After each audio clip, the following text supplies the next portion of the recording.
Здравствуйте, дорогие рукодельницы, гости и подписчики моего канала. В этом видео расскажу, как вязать такой чудесный узор крючком с пышными косами. Может показаться, что эта вязка выполнена спицами, но это связано крючком.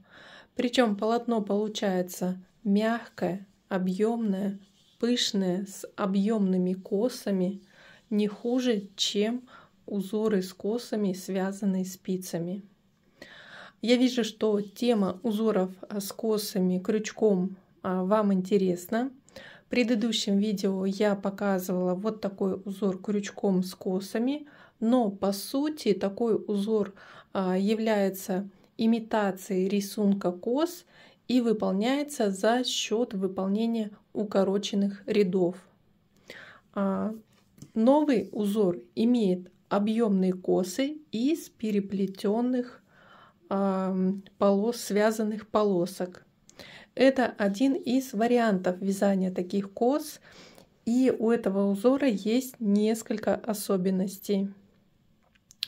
Во-первых, необходимо обрывать несколько раз нить и начинать вязание как с цепочки воздушных петель, чтобы переплести вот такие связанные полоски. Далее по бокам вы видите, что узор не закреплен, и здесь необходимо потом бока либо обвязать, либо сшить полоски.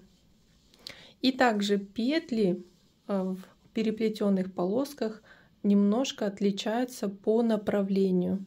Это мало заметно, но все равно я обращаю на это ваше внимание. Если вам интересны узоры крючком с косами, не забудьте поставить лайк, напишите комментарий, буду разбирать другие варианты вязания узоров кос крючком. Итак, начинаем вязать. Узор крючком с переплетенными косами лучше всего вязать от 2 мотков. Тогда будет меньше обрыва нити. Я использую достаточно объемную пряжу. Это Alize Superlana Maxi. Здесь моточек 100 грамм, в нем 100 метров, и крючок у меня номер 5. Раппорт узора в ширину составляет 20 петель, но через 10 петель будут выполняться вот такие переплетения. Начальную цепочку петель набираем как обычно. Вначале делаем первую петлю на крючке и далее по счету 40 воздушных петель набираю. Я набрала цепочку 40 воздушных петель, начинаю вязать первый ряд пышной резинки. Для этого делаю еще одну воздушную петлю для подъема. Далее делаю на крючок накид. Отступив одну петельку от крючка, в следующую ввожу головку крючка и провязываю вот такой разом соединительный столбик с накидом. Еще раз показываю, делаю на крючок накид, ввожу крючок в следующую воздушную петельку и провязываю сразу накид и рабочую петлю. То есть соединительная петля у нас вяжется без накида, вот так вот. Полустолбик у нас вяжется, когда мы вытягиваем петлю и затем 3 петли провязываем. Но здесь необходимо выполнять именно соединительные столбики с накидом. Так вот разом провязываем столбик, тогда получаются такие пышные столбики с косичками. Итак, провязываю из каждой петельки начальной цепочки, то есть 40 столбиков с накидом, соединительных столбиков с накидом по всей набранной цепочке. Заканчиваю вязать первый ряд столбиков, и вот здесь из последней петли цепочки провязываю последний соединительный столбик с накидом. Далее поворачиваю вязание на другую сторону, одну воздушную петлю делаю и в обратном направлении И с каждой петли вяжу также 40 соединительных столбиков с накидом, но здесь мы вводим крючок за вторую полупетельку столбиков предыдущего ряда. И также провязываем накид и петлю с крючка за один прием.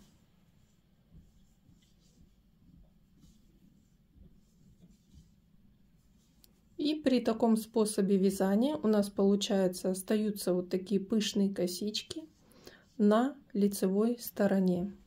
Я провяжу 4 ряда точно так же, как я сейчас выполняю второй ряд. И в 5-м ряду буду начинать вывязывать основу для пышных кос. Дорогие друзья, я провязала 4 ряда столбиков. Вот у меня, посмотрите, здесь получились 2 пышные полоски, и с обратной стороны тоже.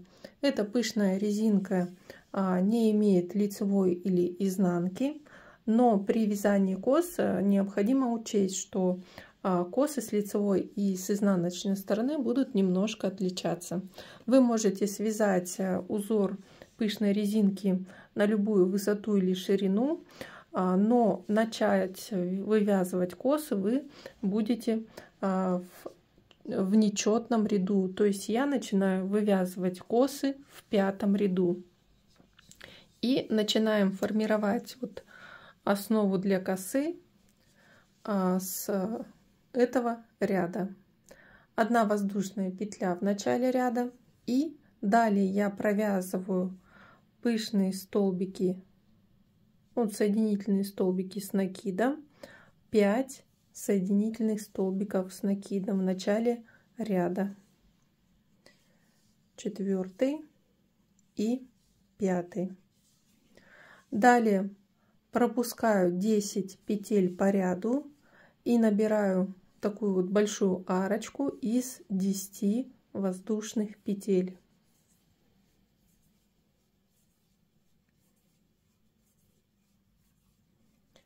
Десять воздушных петель набрала. Далее отсчитываю 3, 6, 9, 10.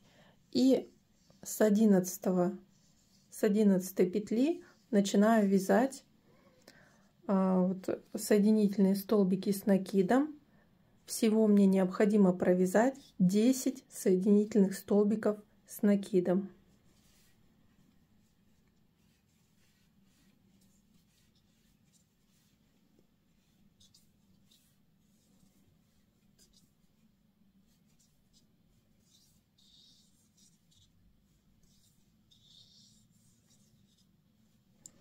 Провязав 10 столбиков, вновь набираю цепочку из 10 воздушных петель.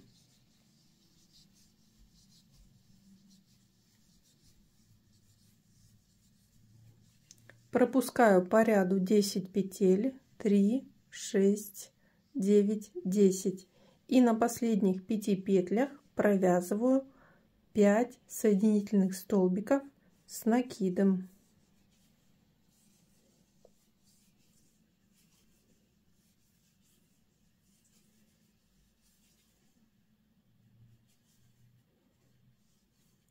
Далее поворачиваю работу.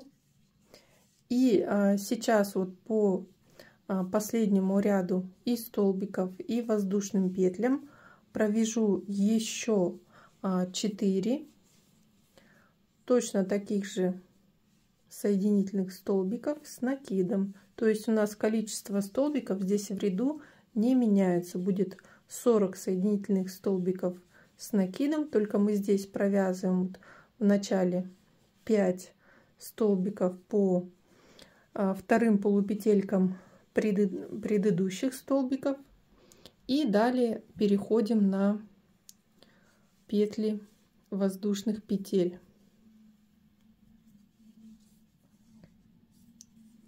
И, как я сказала, нужно провязать 4 ряда.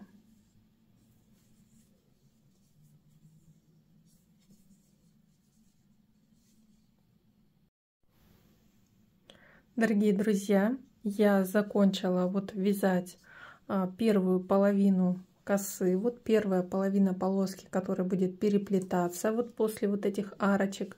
То есть в 5-м ряду я формировала вот эти отверстия, провязывала арочки из 10 воздушных петель и провязала еще 4 ряда соединительных столбиков с накидом и остановилась после провязывания 9-го ряда. И теперь далее смотрите, чтобы мне не обрывать нить, я беру второй моток и от второго мотка здесь вытяну последнюю петлю, чтобы не распускалось вязание, набираю 40 воздушных петель и провязываю 4 ряда соединительных столбиков с накидами. Вот точно такую же вот полосочку на 4 ряда вот таких с пышными косичками резинки узора.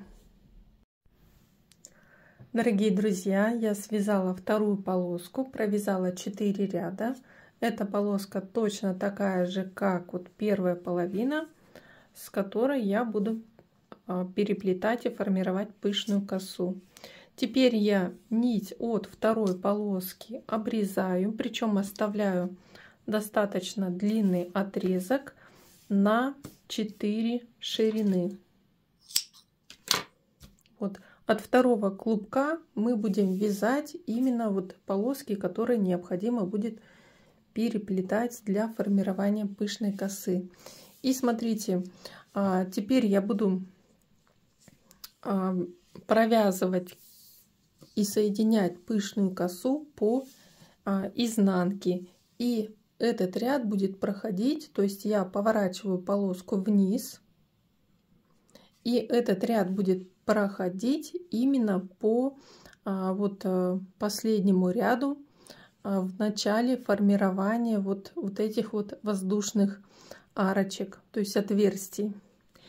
И из-за этого узор, вот рисунок вот этих полупетелек на, как сказать, на пышной резинке будет немного не совпадать.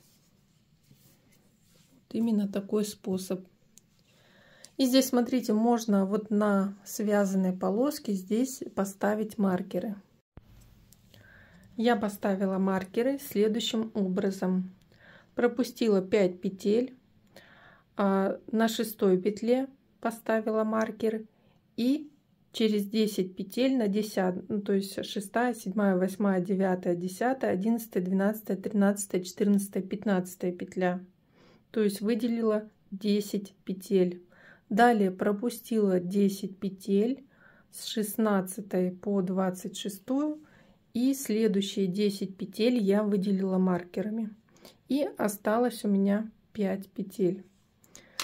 И начинаю провязывать и соединять пышную, формировать пышную косу.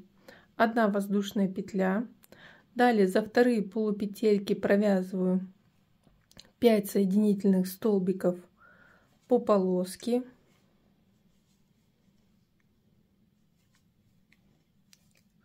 Далее провязываю и соединяю по отверстию внизу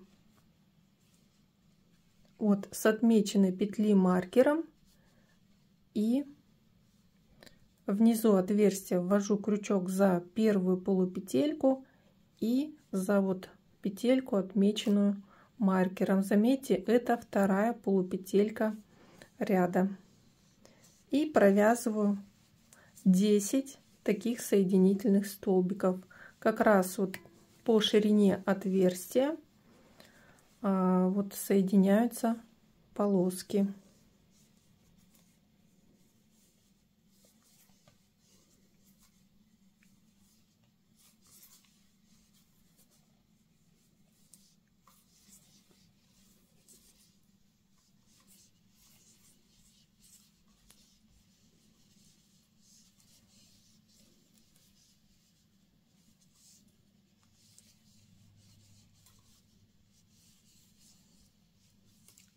Так, 10-й соединительный столбик провязан. Здесь убираю маркер.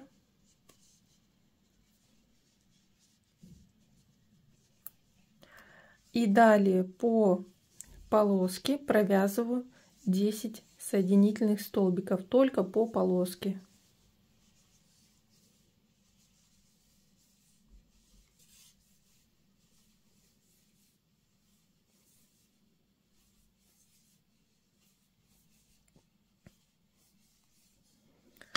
Так, и теперь у нас уже соединен вот определенный участок, и необходимо сделать переплетение. Здесь я вытягиваю длинную петлю и протягиваю вот полоску через отверстие. Теперь с внешней стороны завожу эту полоску и буду соединять вот уже со вторым отверстием. То есть формируется вот такое переплетение. И здесь то же самое, как вот в начале. Вводим крючок. Вот видите, у меня в петле, отмеченной маркером.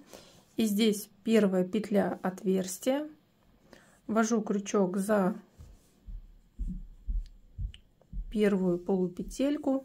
Здесь получается за вторую полупетельку. Здесь можно потом маркеры уберу. И так провязываю 10 соединительных столбиков.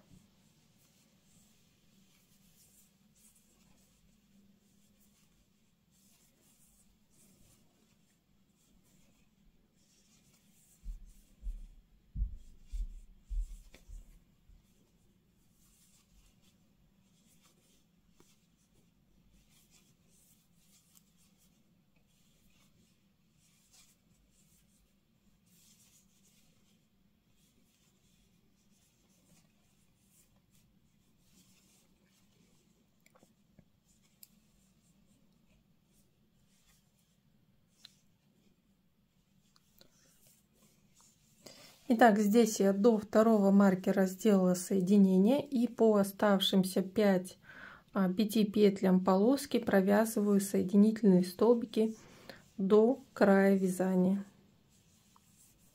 Кстати, оставленного отрезка мне хватило буквально впритык, поэтому можете на запас чуть больше отмерять нить, вдруг вам не хватит. И здесь уже вот формируется вот такая пышная коса, и вот этот кончик нити нам необходимо тоже протянуть через отверстие, и он должен располагаться вот выше первой половины косы. И вот уже сформирована вот такая вот пышная коса. И теперь мы продолжим вязать далее. Итак, дорогие рукодельницы, пышную косу мы заплели, и теперь необходимо провязать ряд сверху и закрепить ее в верхнюю сторону косы. И смотрите, мы закончили вязать основное полотно, провязав последний 9 ряд.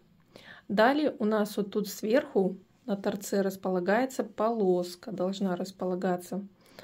Поэтому вот здесь я нить не буду обрывать, соединительными столбиками провяжу по краю до верха полоски. Тем самым я закреплю с этой стороны полоску и далее продолжу вязать 10 ряд без обрыва нити. И здесь просто провязываю соединительные столбики, вводя крючок за кромку.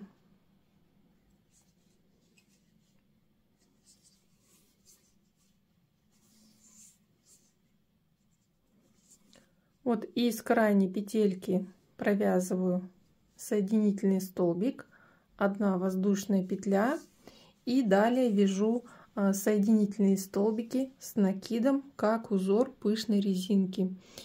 И здесь в начале я уже поставила маркеры, где будет начало провязывания столбиков.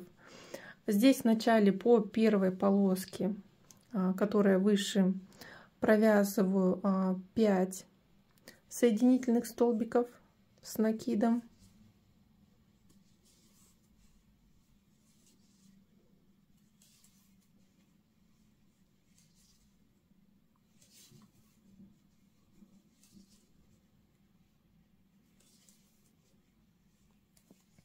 Далее перехожу на вязание по петлям второй полоски.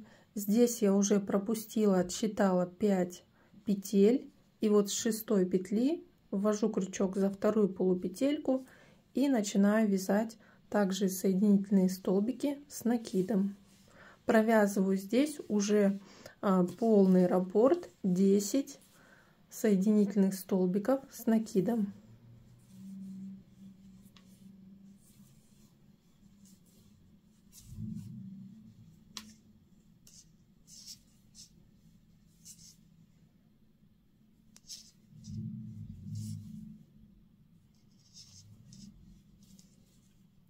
Провязав 10 столбик, далее мне необходимо перейти на вязание по петлям первой полосы. И здесь я уже отсчитала и поставила маркер, так как здесь после 5 столбиков на первой полосе нужно пропустить 10 петель и с 11 начать вязание столбиков.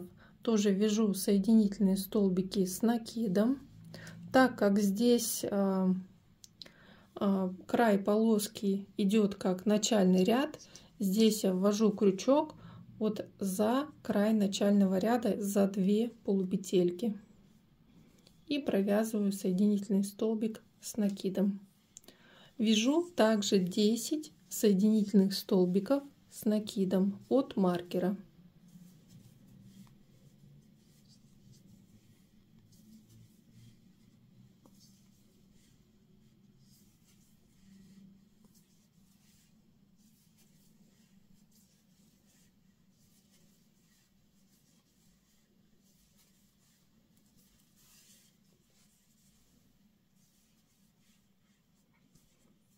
Провязав 10 столбиков, вновь перехожу на вязание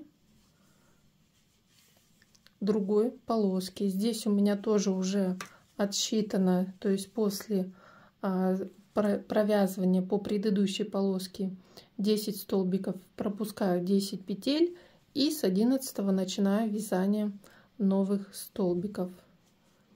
Здесь я уже поставила маркер. Здесь ввожу за вторую полупетельку крючок и провязываю соединительные столбики с накидом.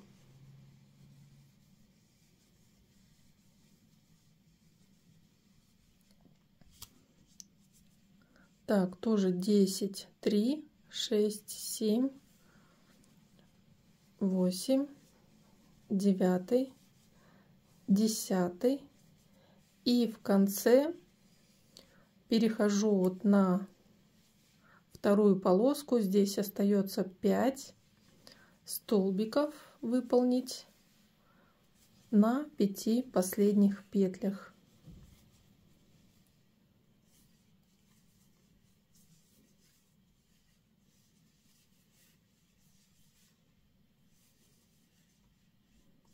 И здесь у нас это отрезок начала вязания полоски. Здесь конец вязания полоски. Смотрите, с этого края у меня получается, что коса не закреплена.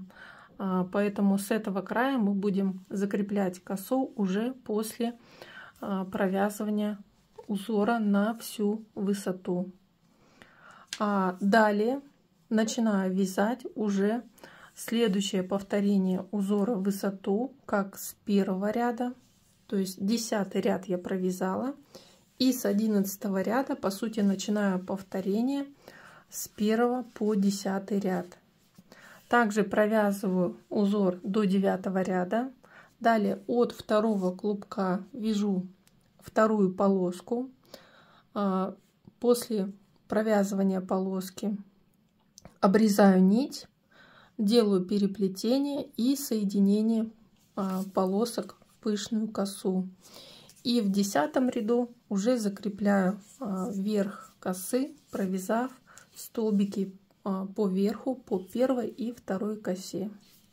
Сейчас я еще повторю раппорт узора в высоту и покажу вам итоговый результат. Дорогие рукодельницы, я провязала вторую косу. Сверху второй косы провязала еще 4 ряда пышной резинки. И вот такой узор у меня получился. Объемный, пышный, смотрится очень эффектно. Отлично подойдет для вязания в поперечном направлении. Вот такие вот объемные косы будут прекрасно смотреться на каком-то свитере, кардигане. Ну или также можно связать, допустим, шарф. Вот если связать подлиннее такой образец, то получится отличный двусторонний шарф. Вторая сторона здесь немножко отличается, но здесь видно только места соединений. Но в принципе и лицевая, и изнаночная сторона смотрится довольно-таки привлекательно. И теперь для завершения вязания, вот, допустим, такого полотна или для завершения вязания шарфа, вот здесь с одной стороны у меня получается полоски соединены, так как я провязывала до начала вязания по второй полоске соединительные столбики, а здесь получается нет. И по сути в итоге нужно провязать ряд соединительных столбиков по боковому краю и плюс замаскировать вот эти вот кончики нити. При провязывании по боковой стороне учитывайте, что как бы один ряд должна быть одна воздушная петелька. То есть вы провязываете из кромки вот одну воздушную петельку на высоту одного ряда. То есть если 4 ряда провязано, то вы должны полоску за 4 воздушных петельки провязать. Так, вот здесь я перехожу далее на полоску. 1, 2, 3. И вот 4-я петелька до края полоски.